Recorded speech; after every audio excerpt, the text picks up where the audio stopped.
मैं doctor Sandeep Yadav, associate professor in geography, government college Bundi.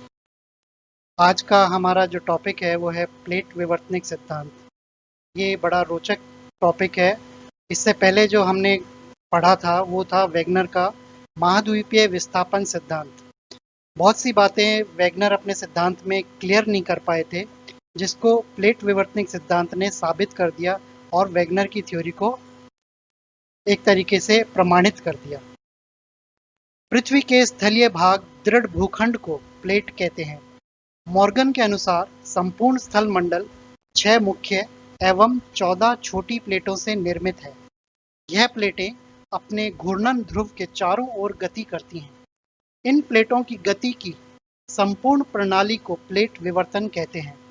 जिन प्लेटों से महाद्वीपों का निर्माण होता है उसे महाद्वीपीय प्लेट, और जिस प्लेट से नीचे महासागरीय तली होती है उसे महासागरीय प्लेट कहते हैं। सभी प्लेटें निरंतर गतिशील रहती हैं। सभी विवर्तनिक घटनाएं जैसे ज्वालामुखी, भूकंप आदि इन्हीं प्लेटों के किनारे संपन्न होती हैं। ये जो मानचित्र हमने दर्शाया है, इसके अंदर ये मुख्य प्लेटें हैं: north American plate, south American plate, Pacific plate, African plate, Eurasian plate, Indo Austrian plate, Antarctic plate. ये मुख्य तौर पर 6 बड़ी प्लेटें हैं। अब है भू प्लेटों के किनारे। भू प्लेटों के 3 प्रकार के किनारे होते हैं, जैसे रचनात्मक किनारे, विनाशात्मक किनारे और संरक्षी किनारे। ये डायग्राम जो हमने दिखाया है, इसके अंदर ये जो है जिसमें एक प्लेट का हिस्सा दूसरी प्लेट के नीचे धंस रहा है, ये आपका विनाशात्मक किनारा है।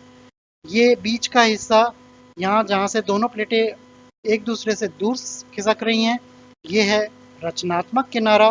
और ये जो हिस्सा है जहाँ पर एक तरीके से भ्रंश होता है, प्लेटें एक दूसरे के सहारे सरक जाती हैं, वो है हमारा संरक्षी किनारा।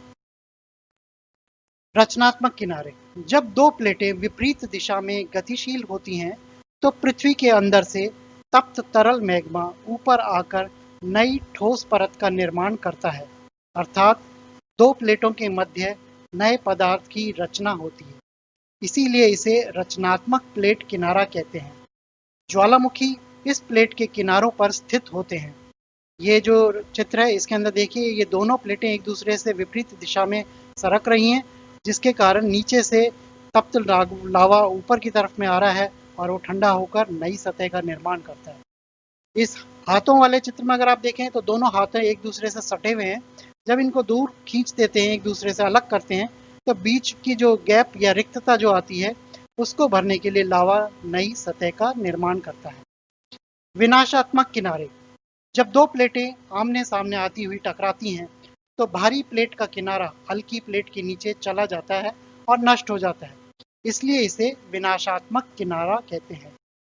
ये चित्र में ये समुद्र तल वाली जो प्लेट है ये भारी है, ये इसके नीचे महाद्वीपीय प्लेट के नीचे जा रही है, धस रही है और इसका क्षरण हो रहा है और ये लावा में तब्दील होकर लावा के रूप में ऊपर विस्फोटित हो रही है। ये विनाशात्मक किनारा है।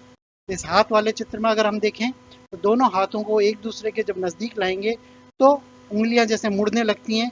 एक हाथ जो ज़्यादा दबाव डाल रहा है उसकी उंगलियां वजन की वजह से, दबाव की वजह से मुड़ना शुरू हो गई, तो वो आपका विनाशात्मक किनारे का उदाहरण है। संरक्षी किनारा। जब दो प्लेटें एक दूसरे के अगल बगल खिसक जाती हैं तो रूपांतर भ्रंश का निर्माण होता है। इस किनारे पर ना तो नए पदार्थ का रचना होती है और ना ही पदार्थ का विनाश होता है। इस चित्र के अंदर आप देखिए, ये एक भ्रंश इधर रेखा है, एक भ्रंश इधर है, बीच में एक और भ्रंश है। ये दोनों जो हिस्से हैं एक दूसरे के अगल बगल ऊपर नीचे सरक गए हैं, इसलिए ये लाइन इधर नीचे दिख रही है, ये लाइन ऊपर दिख रही है। ये हमारा संरक्षी किनारे का उदाहरण है। हाथों को एक दूसरे के अगल बगल में हम सरकाएं तो वो संरक्षी किनारे का उदाहरण नजर आता है। भूप्लेटों के किनारों को अगर हम मानचित्र के हिसाब से पढ़ना चाहें तो दक्षिण अमेरिका का ये मानचित्र है। इसके पास में ये पैसिफिक प्लेट के अंदर ये जो लाइन आपको नजर आ रही है, ये आपका रचनात्मक किनारा है, क्योंकि ये महासागर के अंदर है। प्लेटें एक दूसरे के विपरीत दिशा में चलती हैं, ये प्लेट इधर खिसक रही है, ये प्लेट इधर खिसक रही है। यहाँ नए पदार्थ की रचना होती है। ये जो किनारा है ये महासागर और महाद्वीप के किनारे का किनारा है। यहाँ पर विनाशात्मक हो रहा है। ये महासागर की जो प्लेट है वो महाद्वीप प्लेट के नीचे धस रही है और इसके किनारों के ऊपर पर्वतों की रचना, एंडीज पर्वत हमें देखने को मिल रही है। ये जो है बीच में ये संरक्षी किनारा देखने को मिल रहा है। यहाँ पर ना तो कोई क्षरण हो रहा है, किसी चीज का विनाश हो रहा है, ना ही कोई रचना देखने को मिल रही है। प्लेट गति के कारण अब सिद्धांत आया तो प्लेट कैसे, ये क्योंकि इतने बड़े बड़े दृढ़ भूखंड हैं, ये कैसे सरक रहे हैं, इस पर चर्चा हुई तो आया सामने कि सभी प्लेटें निरंतर गतिशील रहती हैं। भू प्लेटों में गति का सर्वमान्य कारण अभी तक पता नहीं चल पाया है, लेकिन अधिकांश विद्वान मानते हैं कि पृथ्वी के अंदर तापीय संवहन धाराओं के कारण प्लेट में गति उत्पन्न होती है। प्लेट विवर्तन के माध्यम से अनेक महत्वपूर्ण घटनाओं पर प्रकाश डाला गया है। प्लेट विवर्तन एवं महाद्वीपीय विस्थापन, पुराचुंबकत्व एवं सागर नितल प्रसरण के आधार पर यह सिद्ध हो गया है कि महाद्वीप एवं महासागरीय चिरस्थायी नहीं रहे, वो हमेशा से ही बदलते रहे हैं। प्रशांत महासागर में निरंतर संकुचन के प्रमाण मिले हैं। दूसरी ओर अटलांटिक महासागर में भी विस्तार हो रहा है। जब महासागरों में विस्तार होता है तो महाद्वीप विस्थापित होते हैं, और जब महासागरों में संकुचन होता है तो महाद्वीप परस्पर निकट आते हैं। ये जो चित्र है इसके अंदर ये पृथ्वी की सतह के नीचे रेडियो एक्टिव पदार्थों की वजह से संवहन धाराएं चलती हैं, जिसको प्लेटों की गति का कारण माना गया है। वैलेंटाइन तथा मूर्स ने प्लेट विवर्तन की प्रक्रिया के आधार पर महाद्वीपों और महासागरों का इतिहास प्रस्तुत किया है। 700 मिलियन वर्ष पूर्व सभी महाद्वीप एक विशाल पिंड के रूप में थे, जिसको प्रथम पेंजिया नाम दिया गया।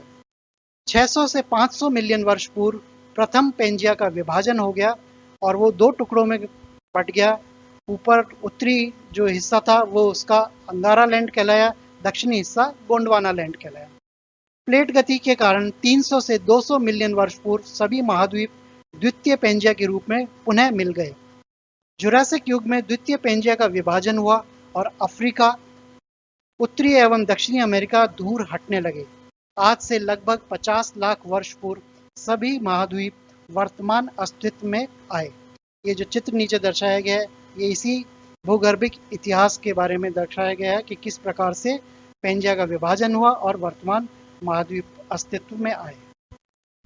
प्लेट विवर्तन एवं पर्वत निर्माण। पृथ्वी के धरातल पर मोड़दार पर्वतों का निर्माण चक्रीय रूप में हुआ है।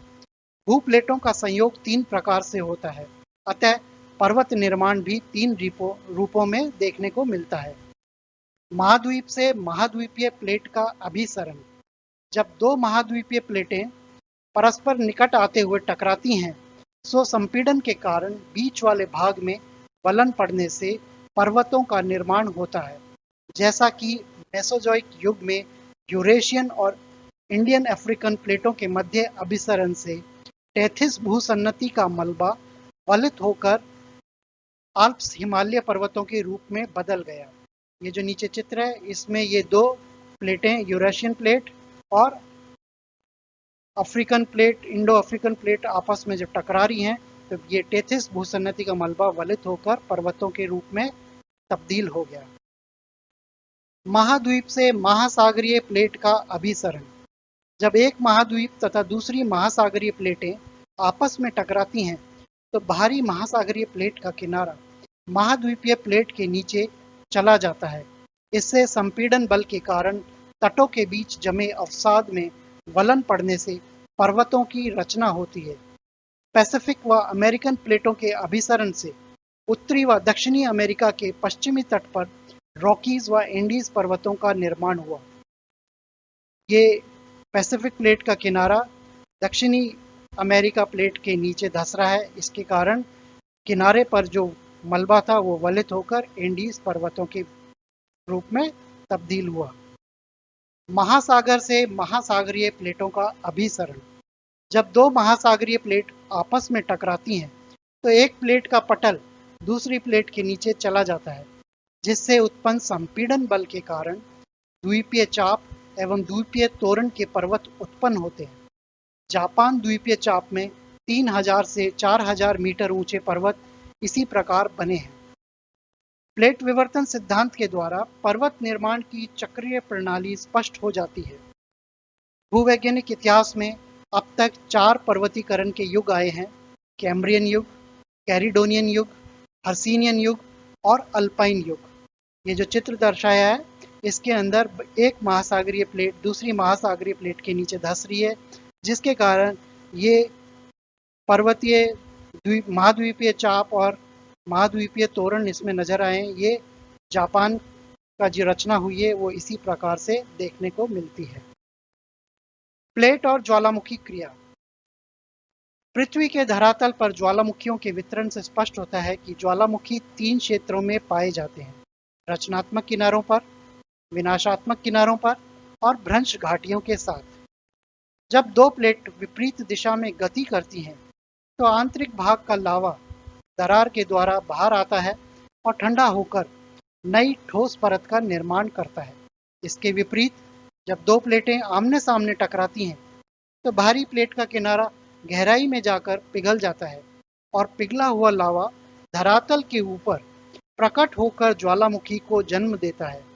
महाद्वीपों पर स्थित लावा निर्मित पठारों का स्पष्टीकरण इस सिद्धांत के द्वारा हमें देखने को मिलता है, जैसे दक्षिण भारत का पठार, ब्राजील का पठार, कोलंबस का पठार आदि लावा निर्मित पठार महाद्वीपीय विभाजन के द्वारा ही उत्पन्न हुए हैं। ये उदाहरण है कोकस प्लेट, एक छोटी प्लेट है, और एक उत्तरी अमेरिकन प्लेट। इनके जो आपस में टकराने के कारण ये किनारों के ऊपर मेक्सिको सिटी के पास में भूकंप देखने को मिलते हैं। यह इस चित्र में दर्शाया गया है। इस अंतिम चित्र में हम ये दर्शा रहे हैं कि जो महाद्वीपीय चाप और महाद्वीपीय तोरण के जो पर्वत जापान में निर्मित हुए हैं वो किस तरीके से यूरेशियन प्लेट, पैसिफिक प्लेट, उत्तरी अमेरिकन प्लेट और फिलीपीन समुद्री प्लेट आपस में जब टकराती हैं तो यहाँ पर अनेक ज्वालामुखी हमें देखने को मिलते हैं। इसके साथ ही हमारा ये सिद्धांत पूरा हुआ।